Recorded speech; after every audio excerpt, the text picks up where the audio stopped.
To access free topic sheets, worksheets, or to book an online class, visit ilearneasy.co.uk. Simile. In this video, we will learn about similes.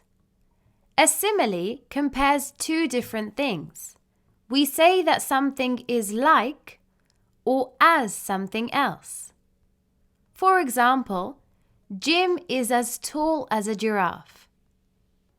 In this example, the simile compares two different things that are compared due to their common characteristic, which is their height.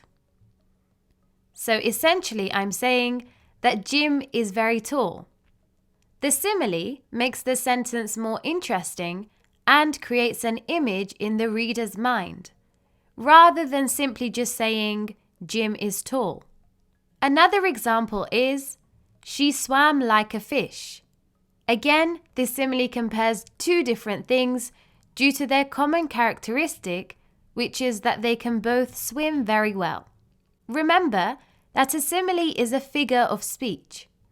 This means that it shouldn't be taken literally, as the words in the sentence convey a different meaning.